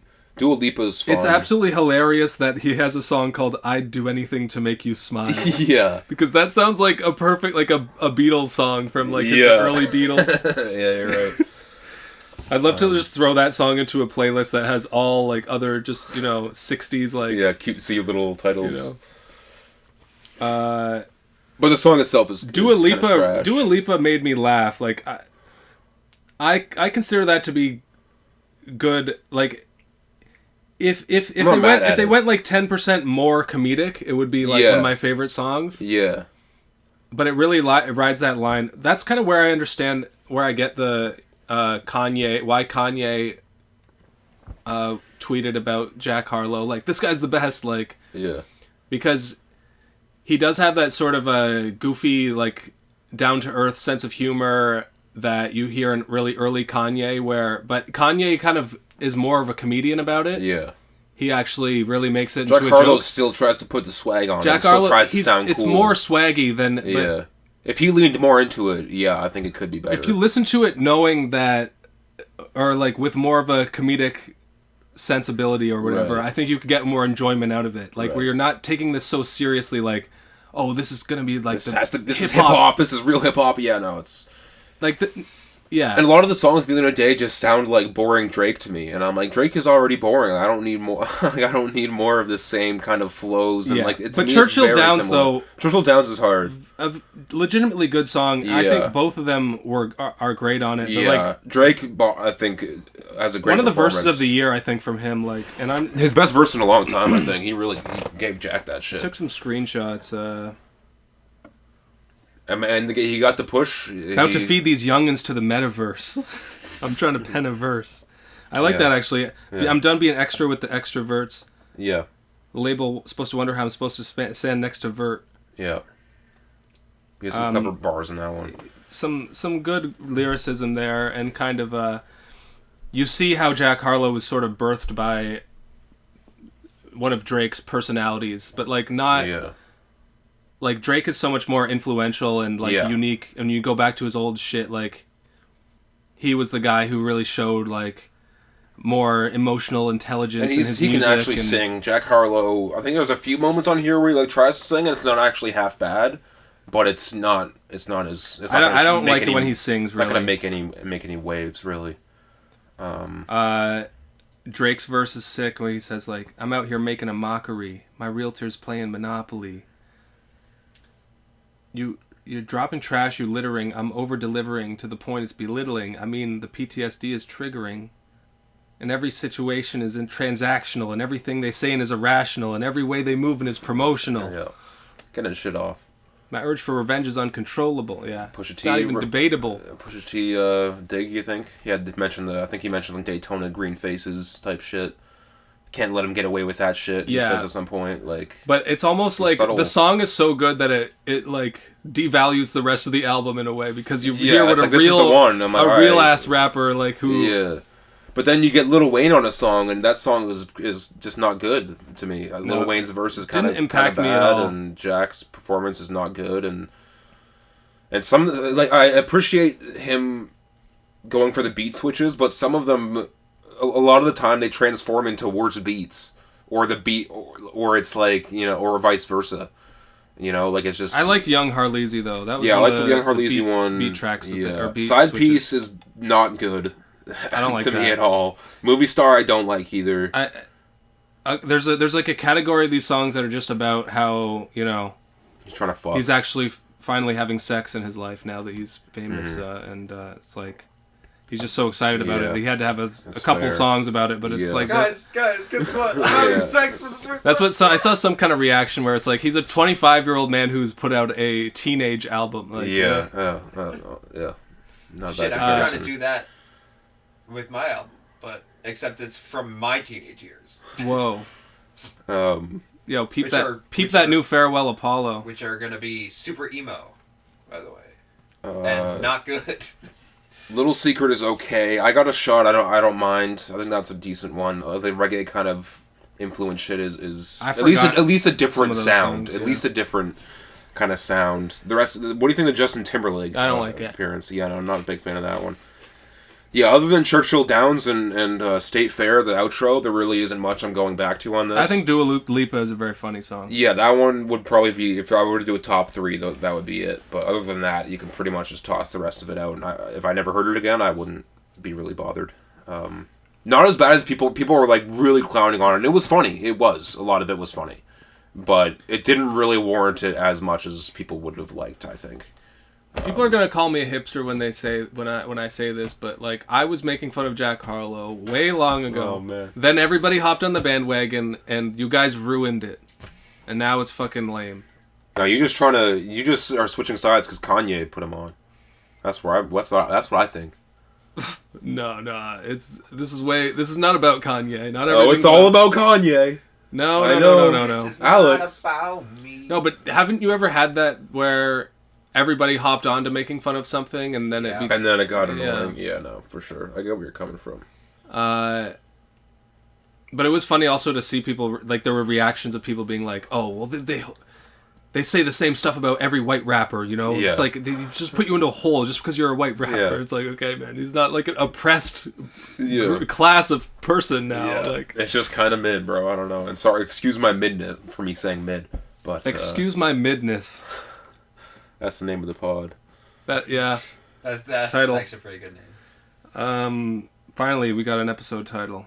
Mid-Ness is Rihanna and A$AP Rocky's baby. We don't have to come... yeah. That's the name. That's what I'm changing the name from Rap Snacks to Mid-Ness. We're gonna be calling Christmas mid-miss this year, and I'm gonna fucking shoot up the school. The song Movie Star had a... where are my notes again? You're all over the place with your notes. Yeah, the song Movie Star had a line, I like to dictate shit, Kim Jong. Whatever, man. yeah. I don't know. It's whatever. Yeah. Give or take. But like that's the value that I get out of Jack Harlow is that like Some cheeky bars. but he also captures white girl Twitter language pretty well. Like he has a bar about like, you know, you think you're the main character when you're just an extra, you know, like some Surprised he shit. doesn't have any Euphoria bars in this one. He does have a Euphoria Does bar he? on the First Class song. He says, I'm Angus Cloud 9. Oh. Which is a reference to Angus Cloud, the guy who plays the drug dealer, who apparently has like a mental disability Does he? that causes him to not know how to talk properly. Like kind of like me right now. Shit, that's all of us. Well, we'll still get him on the pod if he but, wants you to. Euphoria, am I right? Few tracks we can talk about real quick before we wrap up. We're about an hour 45 here. Shit, it's 11:30 at night. Yes, sir, baby. Jesus fucking Christ! Guapdad's song is pretty good. He's been kind of missing the last few. I wanted to just shout out this one. Nothing too crazy about it, but he's fucking this girl with his Pikachu beanie on, so I'll give it to him for that one. Do-rag so long, it's like on the video. It's it's like it's long. You don't see the end of the No, do-rag. you shouldn't. It's either. outside of frame. Yeah, you shouldn't see the end of it. You don't want to know what's at the end of that one. The pot of gold at the end of the do-rag. You have anything else? Let's talk about Chance. Chance and Vic. The rapper. Back with the song Wraith. I think it's hard as hell. I think it's going in the right direction. It's not quite there yet for me. Yeah, it's not like the craziest thing. It's just them flexing. I looked into it, and it's like, okay, so all these new songs are under, like, they're being categorized on his YouTube as, like, writing exercise. Yeah. Child of God was separate. I think that was that was like a single. But right, but it did say that was the first writing exercise, I think. Okay. I think with the videos where Chance's bars are like, the words are in front of his face, that has been in all of these videos. Right. So, I kind of like the sort of back to basics approach that he's taking with his new music. Get back, just go to the fundamentals, go to the roots, just fucking focus on your rapping and your flows. And don't talk about God so much. Yeah, or your wife. Or your wife. Yeah. He's kind of... I thought he had some really fucking academic bars about property and the, neo-colonial... He dropped the word neo-colonial, which was pretty... Gotta shout him out for that one. Pretty crazy for that one. Like, he's kind of... Studying it up. Getting back to talking about, like, politics and his city and, his family and stuff Which I think that could be a solid album or an EP of, like, just, like, kind of more political, just smart rap shit that's good flows. Like, I think it could be a, decent direction to go in. I like the part where he says, like, the body, the head. Yeah. And Vic goes off, too. They're both, like, just... Vic has a little singing, like, a hook at the end. Yeah. Which is pretty good. Mm-hmm. Good to see the two guys linking up together. Yeah, man. Were they, like, not on good terms? They were beefing for a little bit. Back when Vic was completely going AWOL and made the punk album and dissed XXX in front of his mother and, like all that kind of crazy shit he was going on. Trying to fucking start beef with 6ix9ine, I remember. The whole academics thing of him calling... That was the one good thing that came out of that era of Vic Mensa was him calling academics a bitch on Everyday Struggle. It was pretty legendary. Yeah, that was dope. Some might say that we're the new Everyday Struggle. Just me. I'm the only one that said it so far, but feel free to I've been saying it to random people at the street, and they don't understand what I mean. They don't seem to really grasp what I'm saying. But, I mean, I'm sort of an academic in a way. We all graduated school. University, that is. But, I mean, I could write a mean essay. You won't, though. IDK album, check it out if you want. Honestly, don't. Crazy production. IDK is kind of whatever on top of it, but it's an alright listen. I don't know that guy. Did you listen to IDK? Yeah, no. Okay. But should I give it a listen? Are there any features, maybe? The Denzel song is good. That's the one feature. Yeah. Production by Kate Tronada, if you like that bouncy fucking party shit. I'm not a huge Kate Tronada stan. New song by Sir, TDE, another TDE. I guess they're trying to... Because they put out the Schoolboy Q shit, they put out Absol doing Sir. It's a pretty good track. It's a little short, but I think he's coming out with some new shit soon. I've not listened to Sir, but... I've only recently, I think the last year or two, got into Sir. His album Chasing Summer is really good. I'd recommend it. I haven't really gone back past that. But he's a great singer overall. Okay. Post Malone. Yeah, Post Malone, Roddy Ricch. So I watched he was on SNL last weekend, so I watched I did see that as well, yeah. First one was Cooped Up with him and Roddy Ricch. New I like track. it. I do too. It's not bad. It's I like Post Malone's part. Roddy Ricch is just okay. He comes up. He doesn't ruin it, but it's just kind of whatever. When I was watching the live performance, he just says, pull up. Yeah. Yeah. Roddy Ricch is just kind of like, I feel like he's overstayed his welcome, and now he's kind of just doing the same thing on every song, where he doesn't really say much. But Pure Souls is so good. And the box is great. He has potential, I think, but it's just, he's been fumbling it. I thought you were saying that in an ironic voice for a second there. Pure Souls is just so... No, no, Souls you're being is sincere, yeah. No, it's both great tracks. Shit, gotta pull up. Pull up, I'ma pull up. I pull up, ayy. Now that's rap. I got black minks on the rug, whoa, whoa. Got hella hoes popping drugs, whoa, whoa.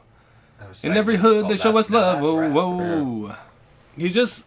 Yeah, just kind of... He does too many hooks to the point where there's no... Yeah, there's no verse. Yeah. I don't know. He's just having fun with it, so I can't hate on it too badly. But I like Post Malone's part a lot. I feel like I'll listen to the new Post album. Malone is trying to resuscitate Roddy Ricch's career at this point. But I liked Post's style on that one. Yeah. He was in like a sort of a leather daddy outfit on the stage. Oh, okay. The second one that they did live was like the drunk. I was much more impressed by that one. Or my hate letter to being drunk or my alcohol. Love-Hate Letter to Alcohol, I think was the song. I watched it once. It was good. Yeah, I just like it as well. I like him doing the full effort drama and the really going for emo shit and like the he's actually very talented, and I haven't really given Post Malone when he drops the new album, I'll go back and listen to. Yeah, apparently Beer Bongs and Bentleys is like a great project. Everyone praises that, but it was just at the time it was being so shoved down my throat that I didn't want to get into it. He was everywhere, man. I was just not. But now that the dust has settled, I feel like I can just finally admit that he's pretty dope, and I've enjoyed a lot of his music over the years. Yeah, stay tuned for that review there. That won't be for a minute though. Yes, sir. Okay. We can finally have sex. Logic and Russ. Oh, the Avengers are assembled! And Thanos will be stopped this time on this bar-heavy track called Therapy Music. First of all, stealing that from Denzel Curry and Kendrick Lamar, perhaps. Mentioning therapy, because therapy is not an original idea. You are on one tonight. Copyrighted. I'm just running on fumes at this point. I'm trying to get any energy out as I can, and then I'm crash. It's not bad though. Did you listen to the song? No. It's, because Russ. First of all, did you even ask me that? Like, well, I expect you to do I definitely. some I homework. heard the new Logic Russ song. You do some homework sometimes. What do I look like? Fucking chopped liver? Because we both listened to a few tracks off the last Russ album, and it was like, okay, like, at least the features were, like, good. So this one is going to be on the new Logic... Vinyl Days 30-track album, 7 skits, everyone and their mothers featured on it. It's going to be a slog to get through. Oh, boy, I can't wait. It's going to be one of the messiest days. And Joey Badass is dropping the same day, so we'll be busy.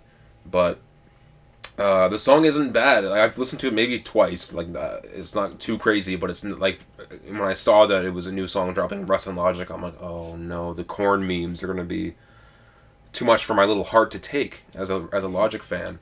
But no, it's not. It was getting a decent amount of praise.